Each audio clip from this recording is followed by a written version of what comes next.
하나님의 말씀을 보도록 하겠습니다. 하나님의 말씀은 열왕기상 19장 9절에서 14절까지 우리 다 같이 읽도록 하겠습니다. 열왕기상 19장 9절. 엘리야가 그곳 굴에 들어가 거기서 머물더니 여호와의 말씀이 그에게 임하여 이르시되 엘리야야 네가 어찌하여 여기 있느냐?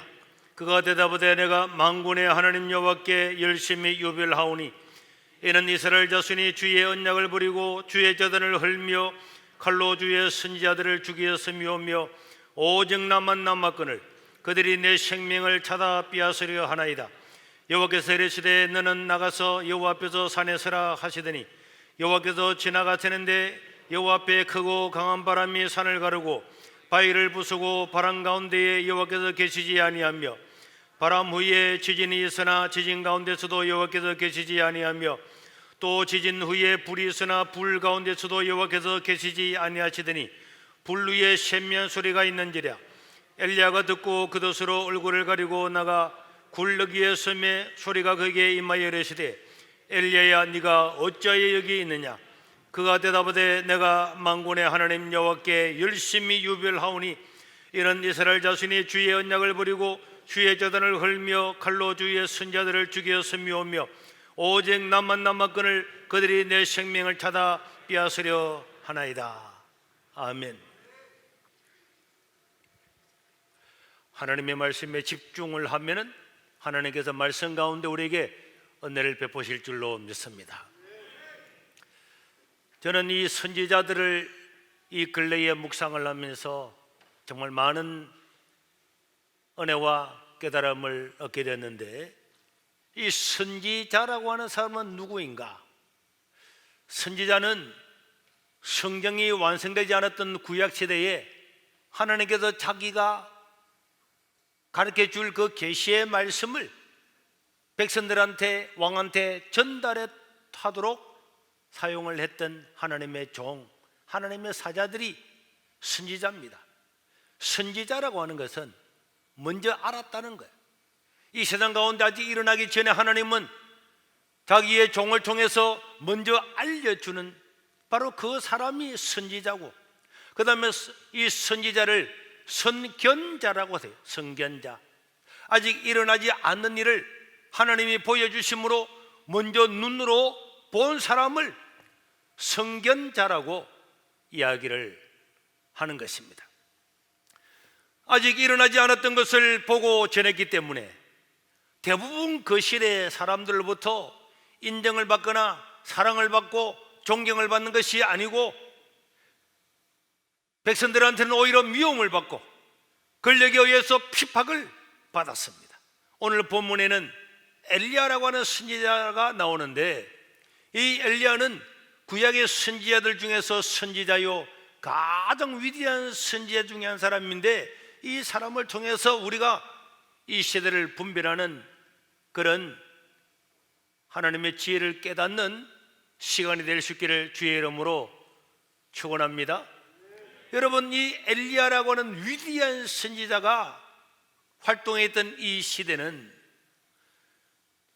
북쪽 왕국의 옴모리 왕가에 우리 같으면 이시조선 안에 이성기가 있고 정조가 있고 영조가 있고 많은 왕들이 있는 것처럼 북쪽 나라는 옴모리라고 하는 이 왕가의 아합왕 시대, 아합왕이 통치할 때 엘리야는 활동을 하게 됐는데, 아합이 통치할 때에 이 아합의 이 나라는요 정치적으로, 군사적으로, 외교적으로, 국가적으로 굉장한 위상이 높았던 시기였습니다.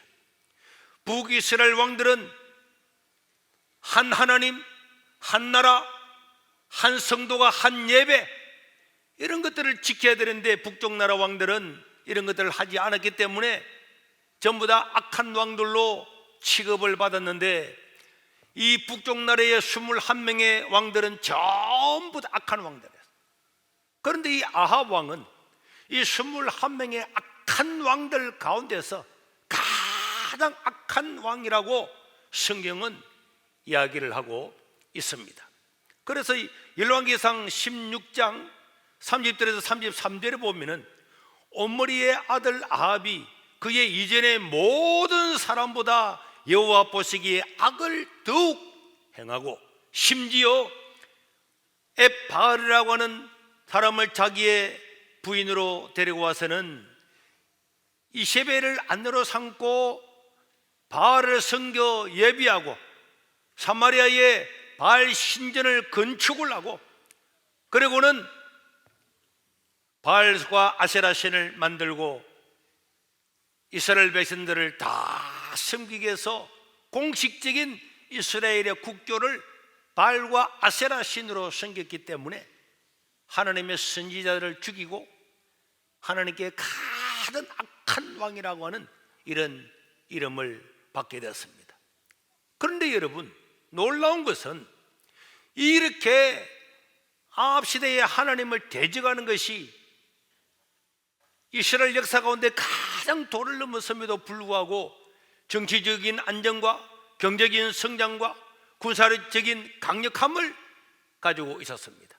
그래서 열왕기상 20장에 보면은 군사적으로 아합은 끊임없이 이스라엘을 괴롭히던 북쪽의 아람 왕보다도 더 강력하게 되어서 아람이 이스라엘에 대해서 말을 하지 못하는 그런 때가 되었고, 또 우리 성경에는 언급이 되어 있지 않지만은 그 이스라엘과 아람 나라의 역사에 보면은 지중해 연안의 12개국 나라 중에서 12개국의 연합군이 있었는데, 이 연합군 중에서 이 이스라엘 아합 왕이 우두머리로 나오고 있습니다. 뿐만 아니라 열왕기하 3장 4절에 보면은 이 모압을 쳐서 모압으로부터 조공을 받는 그런 나라가 되었어요. 그리고는 경제적으로는 아합은 자기의 부인을 시돈에서 데려왔잖아요. 이 시돈이 두로죠. 여기와 결혼 동맹을 맺어가지고 정략적으로 국가 이익을 취하고 무역을 통해서 경제적으로 굉장히 성장을 하게 되었습니다. 그래서 이스라엘은 이 두로를 통해서 농산물이나 이런 것들을 수출함으로 말미암아서 이 아합 시대에 살아가는 사람들은, 백성들은 아합이 하나님을 대적하고 선지자들을 잡아 죽이고 다 그렇게 했음에도 불구하고 자기들이 번영을 누리게 되니까 그 사람들은 하나님을 믿는 나라가, 국교가 바알과 아세라를 섬기는 걸로 바뀌었음에도 불구하고 먹고 사는데 편하다 보니까 전부 다 아합을 지지하고 선지자들을 죽이는데 동참을 하는 이런 일이 있게 되었습니다. 그러니까 이 국내외적으로 안정을 누리고 이렇게 하다 보니까 이 아합의 이 정체의 사람들은 전부 다 동조를 하면서 그렇게 살았던 것입니다. 한마디로 말하면 아합은요, 정치적으로 경제적으로 군사 안보 모든 면에서 성과를 누렸지만은 우리 성경은 단호하게 이야기를 합니다. 뭐라고? 이스라엘의 모든 왕들보다도 하나님 보시기 악을 더욱 행하였다. 하나님은 아합이 외부적으로 이루었던 성과에 대해서 한마디도 말하지 않았어요. 오직 엘리야가 믿음을 지키기 위해서, 신앙을 지키기 위해서 살아왔던 그 삶을 기록을 하고 부각을 하고 있습니다. 그리고는 하나님을 저버렸던 그 아합에게 너희들의 집은 멸망을 하게 될 것이고 씨도 남기지 않고 다 없어지게 될 거고 네가 죽으면 개들이 와서 너의 피를 핥아 먹을 것이다. 이렇게 하나님께서 엘리야를 통해서 예언을 했는데, 여러분, 신앙의 실패는 모든 것의 실패인 줄로 믿으시길 바랍니다. 짧은 인생을 사는 이 인생 가운데서 실패는요, 회복할 수가 있어요. 이거 아무것도 아니에요. 초등학교 때 공부 못하더라도 중학교 때 얼마든지 잘할 수 있고, 대학을 졸업할 때 꼴찌를 했는데 나중에 보니까 대기업의 회장이 되는 사람도 있고, 다 다르지만은, 그러나 여러분, 신앙이 실패하는 것은 영원히 실패하는 거기 때문에 회복할 수가 없는 것입니다. 그러면은 그 당시에 종교는 어떻게 됐습니까? 여러분, 종교적으로는 하나님을 극악도로 반역했던 그런 시대였어요. 그래서 이 하나님을 믿는 여호와 신앙은 치명적인 위기를 맞이하게 되었습니다. 그동안 선지자들과 껴있는 믿음의 사람들에 의해서 여러 바알과 아세라가 들어오지 못하도록 많이 했습니다. 저 암모스로부터 구약에 나오는 그 많은 선지자들이, 여러분, 우리가 바알과 아세라를 섬기고 다른 신을 섬기는 것은 하나님을 반역하는 것이고 우리가 망하는 것이고 하나님께 돌아오라고 그렇게 이야기를 했기 때문에 대놓고 국가가 다른 신들을 가지고 올 수는 없었습니다.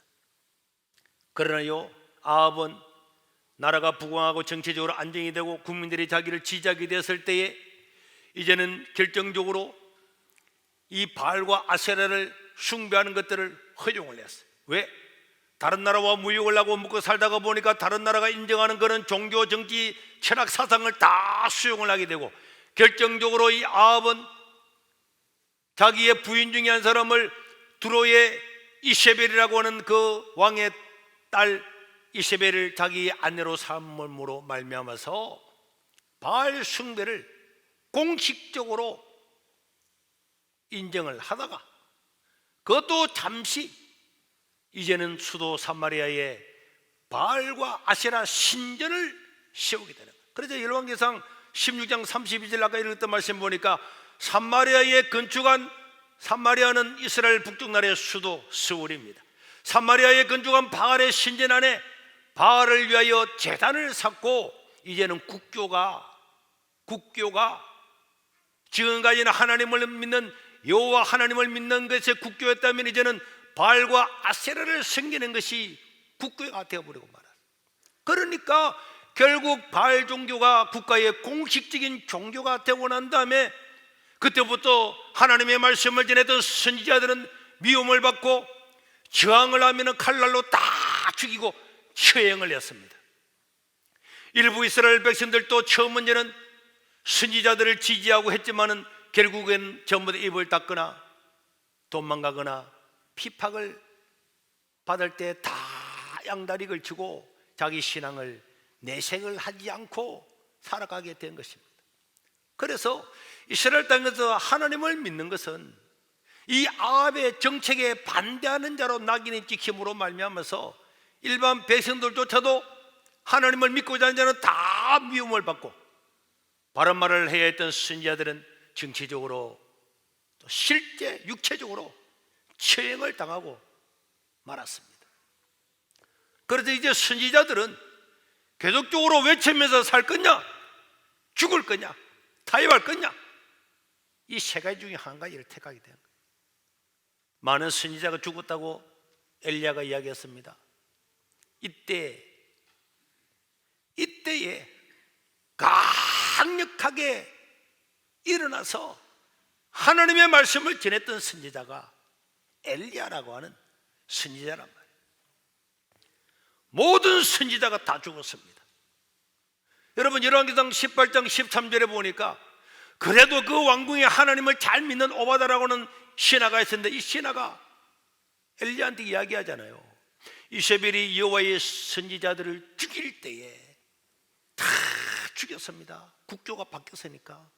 내가 여호와의 선지자 중에 100명을 50명씩 굴에 숨기고 살렸다고 이 오바다가 이야기해요. 그러니까 선지자들 중에서 타협하지 않는 선지자들은 죽거나 다 굴에서 숨어서 살아갈 수밖에 없게 됐는데, 이때 엘리야도 어느 한 곳에 숨어 있었겠죠. 숨어 있다가 하나님의 말씀이 강력하게 임하니까 내가 이대로 있을 수는 없다. 그래서 왕궁에 뛰어가서 아합 왕을 만나서 당신이 죄악을 범했기 때문에 하나님께서 3년 6개월 동안 하늘 문을 닫을 거다. 지금까지 모든 풍요, 지금까지 부유함, 안정은 사라질 것이다. 이렇게 선포를 하게 되었습니다. 그리고 엘리야는 백성들을 모아놓고 이야기를 하고 그들이 하나님께 돌아오기를 촉구를 했지만은 백성들은 꿈쩍도 하지 않았죠. 나중에 엘리야가 아세라 선지자, 바알 선지자 850명을 갈멜산으로 다 불러 모았고 정말로 누가 하나님인지 한번 보자. 너희들이 믿는 신이 참신인지 내가 믿는 하나님이 참 하나님인지 한번 보자. 그리고 백성들을 전부 다 불러 모아놓고 너희들은 증인이 되라. 그래 말했을 때에 바알과 아세라 선지자들이 아침부터 저녁까지 그렇게 자기의 신을 불렀지만은 아무런 응답도 없었습니다. 이제 엘리야 차례가 왔습니다. 열왕기상 18장 21절에 보니까 엘리야가 백성들에게 이야기하잖아요. 엘리야가 모든 백성에게 가까이 나와 이르되 너희가 어느 때까지 이 바알과 아세라 하나님 사이에 머뭇 하려느냐? 여호와가 만일 하나님이면 그를 따르고 바알이 만약 하나님이면 그를 따르라. 이렇게 하면서 하나님께 돌아오기를 촉구했는데 백성이 한마디도 대답하지 않았습니다. 그러니까 엘리야가요, 하나님을 믿던 나라, 하나님을 섬기고 예배하던 그 나라가 어떻게 바알을 섬기고 아세라를 섬기고 이렇게 위대한 하나님의 종이 나와서 하나님 말씀 외치는데도 한 사람도 엘리야한테 와서 그렇게 하겠습니다, 하나님을 믿겠습니다 하는 사람은 한 명도 없이 전부 다 중간에서 머뭇하면서 한 마디도 대답을 하지 않는 이 시대가 되었다는 거예요. 여러분, 그날 우리가 성경을 교회에 나온 사람 잘 알죠. 갈멜산에서 850명의 바알과 아세라 선지자를 모아놓고 엘리야는 이제 자기의 기도 시간에 와서 자기가 기도합니다. 바알과 아세라 선지자들은 자기 몸을 상하게 하고 자기 신들에게 구했지만은 아무 응답이 없었어요. 이제 엘리야가 혼자 홀로 서서 하나님께 기도하는데, 저는 이 기도를 성경을 읽으면서 충격과 여러 가지 깨달음이 많았습니다. 열왕기상 18장 36절에서 37절을 보니까 엘리야가 이렇게 먼저 기도하는 거예요. 저녁 소재 드릴 때에 이르러 선지자 엘리야가 나와서 말하되 아브라함과 이삭과 이스라엘 야곱의 하는 여호와여, 주께서 이스라엘 중에서 하나님이신 것과 내가 주의 종인 것과 내가 주의 말씀대로 이 모든 일을 행하는 것을 알게 하옵소서. 여호와여, 내게 응답하옵소서. 내게 응답하옵소서. 이 백성들에게 여호와 하나님, 여호와만 하나님이신 것과 주는 그들의 마음을 되돌이키심을 돌아오기를 알게 하옵소서. 이렇게 자기가 엘리야가 기도해왔던 그 기도를 축약을 해서 하나님은 살아계시지 않습니까? 사람들은 다 이야기하기를 아브라함 하나님, 이삭의 하나님, 야곱의 하나님 어딨냐고 이야기하지만은 아브라함과 이삭과 야곱의 하나님, 오늘 하나님이 살아계신과 내가 하나님의 종인 것과 지금이라도 주의 백성들이 주께 돌아오기를 원한다는 것을 오늘 이 기도를 통해서 알게 해달라고 엘리야가 기도하죠. 그 기도가 끝나자마자 38절에서 40절에 보니까 이에 여호와의 불이 내려서 번제물과 나물과 돌과 흙을 다 태우고 또 도랑에 물을 앓던지라 모든 백성이 보고 엎드려 말하되 여호와 그는 하나님이시로다, 여호와 그는 하나님이시로다. 하니 엘리야가 그들에게 이르러서 다 이놈들 다 죽이라 해서 백성들이 그때야 하늘에서 불을 내리고 하나님의 기적을 보고 난 다음에야 바알과 아세라 사람들을 다 잡아다가 그 선지자들을 기손 시내까지 다 죽였어요. 이건 어마어마한 사건이었죠. 그러나 여러분, 이 대승리가 있었음에도 맛보았음에도 불구하고 이 이야기를 들었던 아합의 부인 이세벨은 엘리야를 죽이겠다고 공언하면서 엘리야한테 편지를 보냅니다. 열왕기상 19장 2절에 보니까 이세벨이 사신을 엘리야에게 보내 이르되 내가 내일 임맘때까지 그리고 24시간 안에 반드시 너의 생명줄을 끊어버리게 될 거다.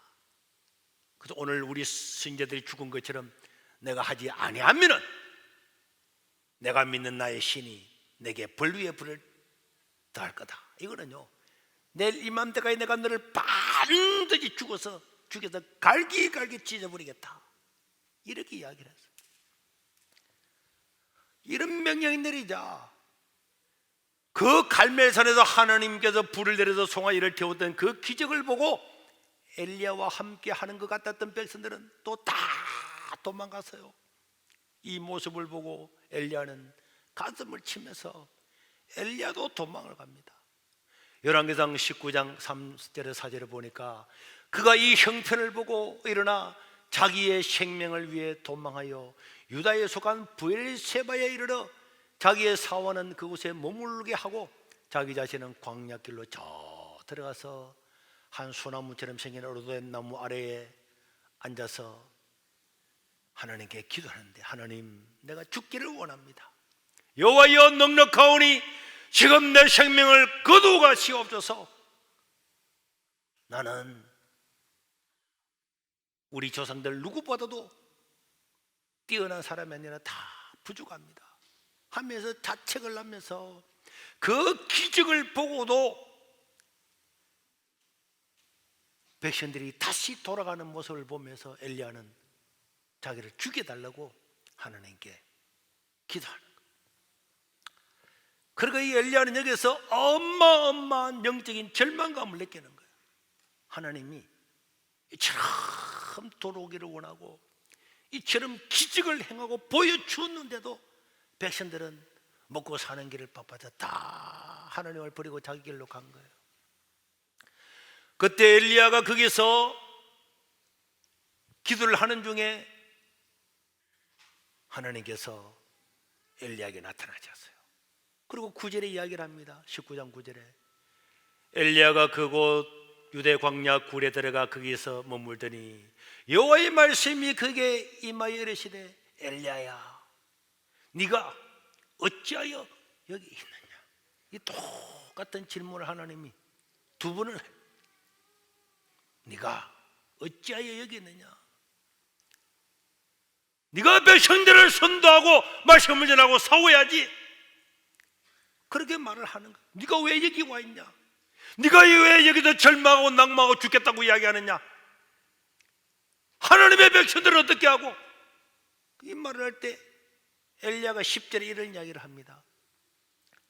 엘리야가 대답하되, 하나님, 내가 만군의 하나님 여호와께 열심히 유별하다고, 남들이 선지자들 중에도 유별하다고 할 만큼 내가 하나님을 믿었는데, 그런데 이스라엘, 내가 왜 여기 있느냐고요? 이는 이스라엘 자손이 주의 언약을 다 버리고 하나님의 제단을 전부 다 헐어버리고 선지자들은 칼날로 다 죽였습니다. 오직 나만 남았는데 이제는 그들이 내 생명도 찾으려고 합니다. 내 하나 남았습니다. 하나님. 여기에는 많은 게 내포되어 있겠죠. 하나님, 하나님의 선지자들이 이렇게 죽어가는데 하나님은 뭘 하십니까? 이런 걸 부대 세거해서 어마어마한 이야기를 하지만은 하나님은 또 묻습니다. 13절에 하나님께서 그가 대답하되, 내가 만군의 하나님 여호와께 열심히 유별하오니. 13절 13절에 하나님이 두 번 물었다 그랬는데 13절에 또 물었어요. 엘리야가 듣고 겉옷을 얼굴을 가리면서 나가서 굴어기에 딱 섰는데 소리가 거기에 임하여 이르시되, 엘리야야, 네가 어찌하여 여기 있느냐. 9절에도 네가 어찌하여 여기 있느냐. 하나님, 나만 살아있잖아요. 다 죽고 했는데 하나님이 또 묻습니다. 네가 어떻게 여기 있느냐. 어찌하여 네가 여기 있느냐. 그때 엘리야가 14절에 다시 이야기하잖아요. 그가 대답하되, 내가 만군의 하나님 여호와께 열심히 유별하오니. 이는 이스라엘 자손이 주의 언약을 버리고 주의 제단을 칼로 흘고 칼로 주의 선자들을 다 죽이고 오직 남았거늘 그들이 내 생명을 찾아 빼앗으하나이다. 하나님은 똑같이 네가 어찌 여기 있느냐 두 번을 묻고, 엘리야는 똑같이 하나님께 두 번을 대답을 합니다. 저는 이 엘리야의 대답을 들으면서 엘리야가 이스라엘의 영적인 상태를 바라보면서 얼마나 절망하고 절망했으면 엘리야가 죽기를 원했을까. 그냥 뭐 죽고 싶다 이런 이야기 아니고 진짜 죽고 싶었죠. 그래서 엘리야는 자살할 수가 없고 그저 굶어 죽으려고 하고 있었죠. 근데 그 앞에 보면 천사들이 나타나서 엘리야를 이렇게 해서 엘리야야 먹어라, 음식을 갖다 주잖아요. 그 엘리야가 먹기 싫어요, 나 죽는다니까 이렇게 하고 있으니까 네가 먹어라, 귀신하면 안 되지, 먹어라. 그래 지금 여기까지 온 겁니다. 결국 이스라엘은 이런 하나님의 선지자들이 외칠 때에 먹고 살고 입고 풍요 번영 이런 것들에 다 빠져 살다가 국교가 바뀌어도 모든 법들이 다 바뀌어도 그게 관심 쓰지 않았어요. 내가 먹고 사는 데만 기성이 없으면은 그거야 뭐 어때? 다 허용을 했어요. 엘리야처럼 선지자들이 누구 말하면은 칼로를 다 죽였어요. 그렇게 말하면 백성들은 다 손가락질하고 믿는 사람들조차도 봐라, 네가 그래 말하니까 사람들도 세상도 욕하잖아, 그런 소리 하지 마. 다 입을 닫게 했습니다. 그러나 하나님은 뭐라 그랬습니까? 반드시 나라가 망할 거다. 너는 개들이 네 피를 핥아먹게 될 거다. 너의 집의 자손들은 시도 없이 없어질 거다. 이렇게 이야기를 했지만은 아합은 그 말에 귀를 기울이지 않고 백성들도 기울이지 않았어요. 그러다가 여러분 우리 열왕기상에 보면 나오죠. 결국 아합은 전쟁에서 도망간다고 하다가 맞아서 끽 소리도 못하고 그 마차에서 비참하게 죽고, 개들이 와서는 아합의 피를 핥고 이세벨의 피를 핥고 오므리 왕가는 멸망을 하게 돼요. 오므리 왕가만 멸망한 것이 아니고 거기에 동조해서 하나님을 떠났던 백성들은 아수르 나라가 쳐들어와서 결국은 나라가 722년 BC 완전히 망해서 그때부터 지금까지 북쪽 이스라엘 나라는 흔적도 없이 사라져버리고 말았습니다. 이거는 성경이 보여주는 바고 역사적인 사실이에요. 저는 우리 앞날을 바라보면서 여러 가지 염려가 많이 됩니다. 저는 앞으로 이 나라도요 아합 같은 그런 시대가 될 거라고 저는 예언을 할 수가 있습니다. 우리의 자녀들이 학교에서 우리가 살아가는 삶의 현장에서 하나님의 말씀을 지키고 살아가는 것은 점점 어려워지게 될 겁니다. 어떤 사람들은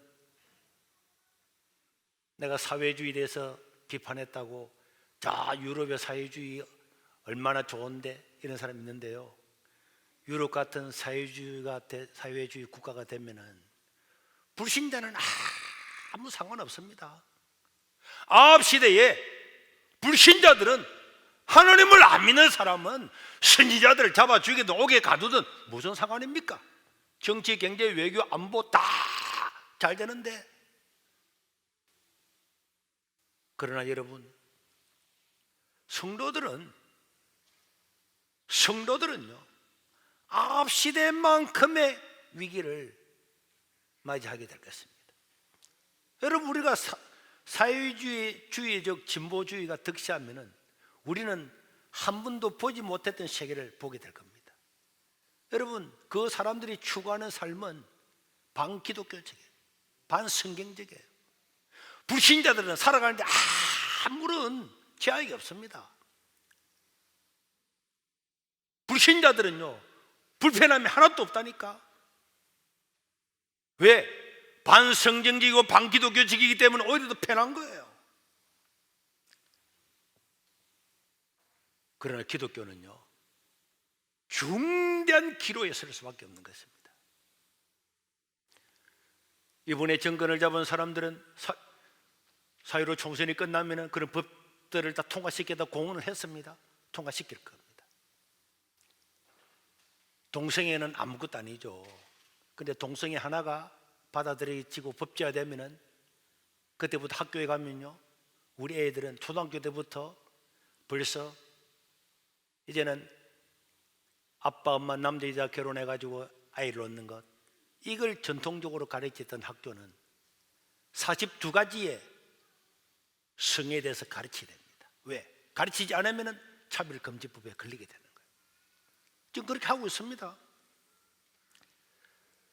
여러 가지 많이 일이 일어나지만은 그 중에 딱 한 가지만 보더라도 우리가 가지고 있는 가정, 아빠, 엄마, 아들, 딸, 누나, 동생, 할아버지, 할머니 완전히 달라지게 됩니다.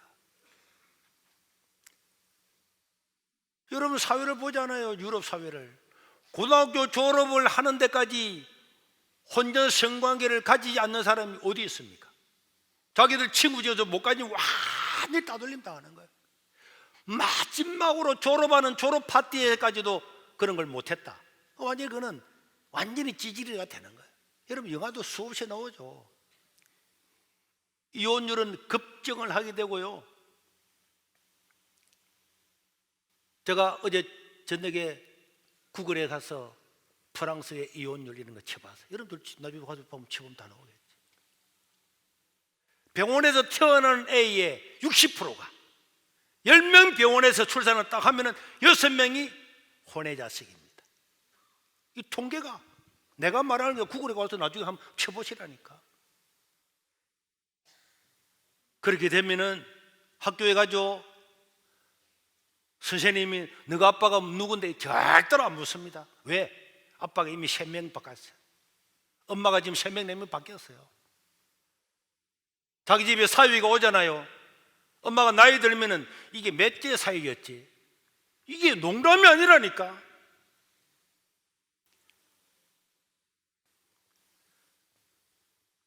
여러분 실존주의 철학자 사르트르의 계약 결혼 알죠? 1929년 프랑스 실존주의 철학자 1929년 계약 결혼 후 51년간 숱한 연문 속에 지독한 혼외 정사, 때로는 눈물과 질투로 인생을 보냈다고 하는 저 프랑스에 또 하나 더 줬죠. 사진 안 줬나? 20세기 최고의 지성이라 그랬죠. 이 사람들이 장폴 사르트르와 이 보부아르라고 하는 여자가 결혼을 하면서 계약을 합니다. 계약의 내용은 2가지였어요. 첫째는 서로 사랑하고 관계를 지키는 동시에 다른 사람과 사랑에 빠지는 어떤 것들도 허락을 한다. 그리고 자기에게 일어난 내가 누구를 사랑하고 누구와 잠자리 가지고 그런 것들을 절대로 숨기지 않고 이야기를 한다. 이 2가지 조건을 걸고 계약 결혼을 했어요. 아까 전에 최고의 지성이라고 그랬잖아요. 이런 사람들을 최고의 지성으로 실존주의 철학자 대표로 철학서는 소개하고 있습니다. 완전히 반기독교 반성경적이죠. 그런데 그들은 50년 동안의 이 계약 생활을 하면서 방금 말한 것처럼 지독한 싸움과 외도를 통해서 서로가 질투 가운데 50년을 보냈다고 이야기했는데 그들은 이렇게 이야기했습니다. 우리는 우리의 주체성과 자유, 이 자유 알죠? 프랑스 혁명에서 나왔던 자유, 어떤 사람들의 성경적인 것, 고전적인 가치관, 모든 데서 반대하는 자유, 그리고 인권 이런 걸 주장을 했습니다. 그래서 그는 인간의 자유를 통해서 자기의 존재를 주체적으로 선택해야 된다. 절대로 전통이나 성경이나 이런 데 매여서는 안 된다. 그래서 인간의 본질은 종교, 사회, 타인에 의해서 정해지는 것이 아니라 스스로 만들어가는 것이다. 이렇게 프랑스 혁명에 나왔던 그 이야기들을 그대로로 실천했던 사람이죠. 그러니까 이런 것들이 나오니까 불신자들 입장에서는 너무너무 좋은 거예요. 그 여러분 나중에 구글에 가서 보세요. 프랑스의 평균 결혼 기간은 10년입니다. 그것도요, 결혼 대부분이 동거, 팍스라고 하는, 결혼은 아닌데 국가에서 여기 애 놓고 하면 사회보장을 다 해주는 이 팍스, 실제로 결혼을 이제는 결혼을 해가지고 등기로 우리는 부부다고 하는 사람은 극소수고 25년 동안 함께 사는 사람은 2.5%밖에 안 되는 거예요. 100명 중에서 결혼해서 25년을 함께 사는 사람은 2% 3%밖에 되지 않고 나머지 95% 이상은 10년에 평균 10년에 한 번씩 배우자를 다 바꾸었습니다. 이런 것들을요 최고의 지성으로 받아들이는 거예요. 여러분, 하나님이 악하다고 심판했던 노아 시대 때 사람들이 이렇게 했어요. 먹고 마치고 시집가고 우리 원하는 대로 한번 살아보자. 소돔과 고모라 시대 때 그랬습니다. 동성애를 조장하고 그것이야말로 최고의 도덕이라고 생각했습니다. 하나님이 물과 불로 심판을 했습니다. 이런 거는 기본이고, 순결, 앞으로 순결은 단어가 어디 있습니까?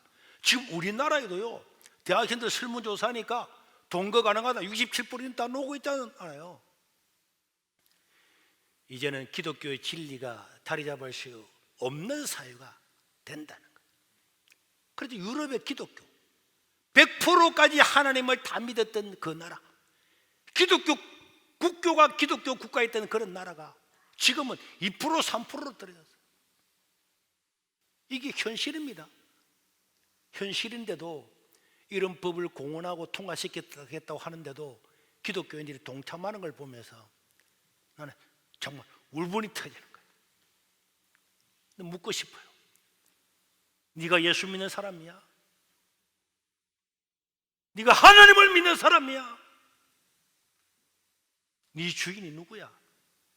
네 사상이야? 예수 믿으면 그럴 수 없지.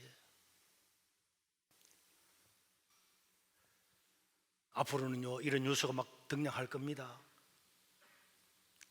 애기 엄마, 우리의 담임 선생님이 동성애자래. 우리 선생님도 그래.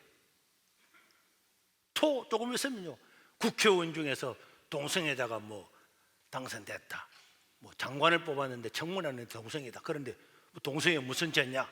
왜 금지하냐? 그 공격했던 사람이 오히려 공격을 받고 될 겁니다. 웃은 이야기 아닙니다. 그러다가 점점 덤덤해지면서 5년 10년 지나면요 유럽처럼 우리나라는 문화가 급속히 닮아가잖아요. 될 겁니다. 영국의 총리였습니까? 프랑스와 올랑드 대통령은 자기 부인을 두고 자기가 대통령 당선되고 난 다음에 그 대통령궁에 갈 때에 자기 동거녀를 데려왔어요. 신문 다 보았을 겁니다.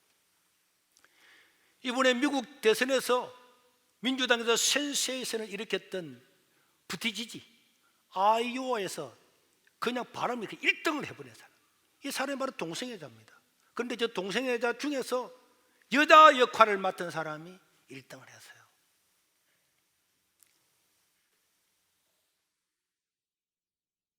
우리나라는 어떻게 될까? 특별히 우리의 자녀들은 앞으로 어떻게 될까? 우리 자녀들이 결혼해서 살아가는 그 시대는 이 나라가 어떻게 됐을까? 이제 우리는 이미 어른이 됐잖아요. 앞으로는 손자를 데리고 오는데 손자가 이름도 몰라.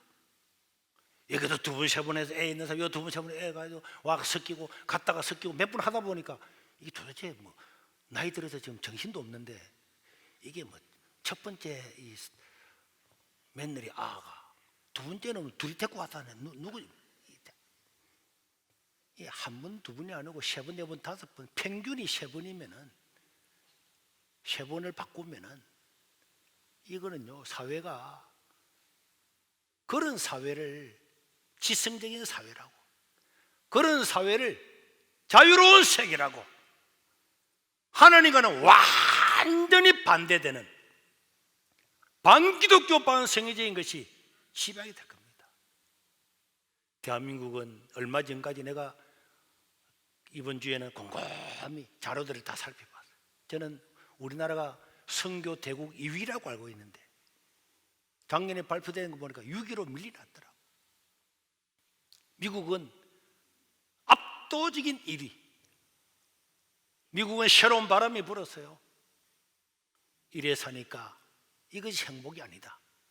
그래도 대형 교회들이 부흥하고 하니까 우리나라 선교사 2만 7천 명 보냈는데 미국은 14만 명을, 압도적인 1위. 그런데 놀라운 것은요, 프랑스가 선교사 보내는 3위에 올라갔어요. 브라질이 2위고, 프랑스는 50년, 60년 이렇게 살다가 보니까 사는 게 아니에요, 사는 게. 그 사르트르나 보부아르라고 하는 그 부인이 50년 동안 계약 결혼을 해가지고 살아보니까 남편이 어떤 여자를 데려와서 살던 자기가 누구 남자를 데려 전혀 계약을 타치하지 않기로 살았잖아. 그 지금 다 사실을 고백하고 살기로 지옥처럼 살았다고 앞에 이야기했잖아요. 그렇게 살다가 보니까 먹고 사는 것, 잘 사는 것, 인간이 왜 사는데? 없는 거예요. 그러니까 여기에서부터 새롭게 하나님을 찾는 사람이 생기게 되었습니다. 교회가 부흥을 하는 교회가 있는 거예요. 그 선교사를 파송을 해서 세계 3위 국가, 우리나라보다도 3단계나 뛰어넘는 국가가 되었습니다. 서구는 망했다가, 완전히 하나님을 따라서 망했다가 이제 찾으려고 하는데, 그 망한 나라를 우리는 지금 찾아가려고 하니까 이게 바로 됐냔 말이에요. 눈으로 보면서도 우리는 엘리야를 보면서 하나님, 모든 선제는 다 죽고 나만 홀로 남았습니다 하는 그 절망을 우리 모든 백성들이 느끼기 전에 우리는 하나님을 올바르게 따르는데 힘을 집중해야 될 줄을 믿습니다.